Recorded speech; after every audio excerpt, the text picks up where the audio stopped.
4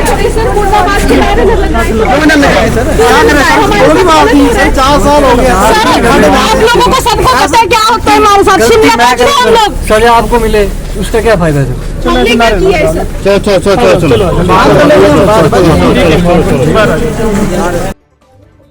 नगरोटा सूरिया में आयोजित सरकार आपके द्वार कार्यक्रम में अपनी समस्या लेकर आए JOA मेन के परीक्षार्थियों की जब कृषि एवं पशुपालन मंत्री ने समस्या नहीं सुनी और मंच से भगा दिया तो परीक्षार्थी भड़क उठे।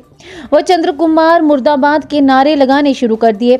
JOIT परीक्षार्थी विकास ज्योति शिवानी सुमित रामकृष्ण गौरव आदि करीब 50 युवाओं ने कहा कि उन्होंने 4 साल पहले JOIT की परीक्षा दी थी और इसके परिणाम को घोषित करने का कांग्रेस ने चुनावों में वादा किया था, लेकिन 14 महीने सरकार को बने हो गए और परिणाम घोषित करने की जब मांग कृषि मंत्री चंद्र कुमार से उठाई तो चंद्र कुमार ने उनकी बात तक नहीं सुनी और इस पर परीक्षार्थी भड़क उठे और सरकार की उपलब्धियों की बांटी गई प्रतियां तक फाड़ डाली और चंद्र कुमार मुर्दाबाद के नारे लगाने शुरू कर दिए। हम चंद्र कुमार जी से मिलने आए थे, हम उनकी सहमति लेना चाहते थे, लेकिन इन्होंने हमारी बात तक नहीं सुनी है। इन्होंने सीधा बोला कि अगर इसमें लीक का मामला है तो हम इसको रीएडवर्टाइज या कैंसिल करेंगे। सर 4 साल से लटकाया हुआ है, 1 साल ये 12 महीने समथिंग 12-14 महीने इनकी सरकार को बने हो गए हैं। अगर इन्होंने कैंसिल करना था तो इन्होंने उस टाइम क्यों नहीं किया? हमारा बेवकूफ बना रहे हैं ये लोग मिलके। सर इतनी उम्र हो चुकी है इनकी, लेकिन इन्होंने हमसे अच्छे से बात तक नहीं की। मेरे दादा की उम्र क्या होंगे ये क्या सर? ये हमें ये नहीं समझ आ रहा है कि ये सरकार करना क्या चाहती है। मुख्यमंत्री जी सुबह पोस्ट डाल रहे हैं कि वो हमारा रिजल्ट 1 महीने में देंगे, लेकिन इन लोगों को कुछ और ही रवैया है।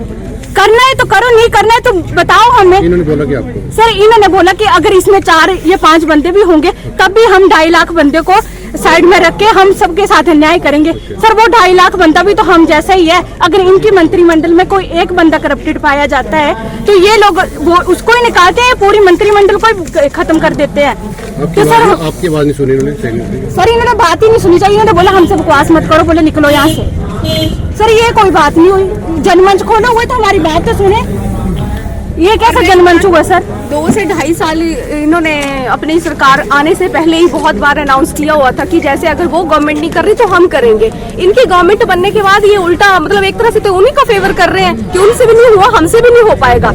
अगर हमारे 4 साल इन्होंने वेस्ट कर दिए, भुगतान करे, पेपर भरे, हमने सेंटरों पे गए, 4-4 लाख रुपए डाले एक बच्चे के खाते में, और नौकरी भी अगर प्राइवेट सेक्टर में कहीं ना कहीं दे सका तो 50-50 हजार की दो। इतना खर्चा हो गया हमारे पेरेंट्स का, हम लोगों ने इतना पैसा दिया हुआ है, इन लोगों की ऐशों के लिए दिया हुआ है कि कल ये मंत्री बने, मंत्रिमंडल में बैठे उधर जाकर के और हम लोगों के फ्यूचर को बर्बाद करें, ये फैसला दिया हुआ है। गवर्नमेंट को सपोर्ट कर रहे हैं हम हर जगह से, गवर्नमेंट इस तरीके से हमारे साथ कर रही है, फिर तो हम यही बोलेंगे कि हम ही सबसे बड़े मूर्ख हैं जिन्होंने कांग्रेस गवर्नमेंट को वोट किया हुआ है। और आपको क्या लगता है कि सिर्फ हम बच्चे, हम अपनी फैमिलीज भी साथ लेके आएंगे, सड़कों पे उतरेंगे और जितने दिन हो सकते हैं वहीं पे रहेंगे, जब तक फिर हम ये नहीं बोल देते कि मंत्रिमंडल भंग ना हो जाए, क्योंकि ऐसे मंत्रियों की जरूरत ही नहीं है जिनको पता ही नहीं है कि उनके बच्चे भी तो है, उनके साथ ऐसा हो फिर क्या बोल लेंगे?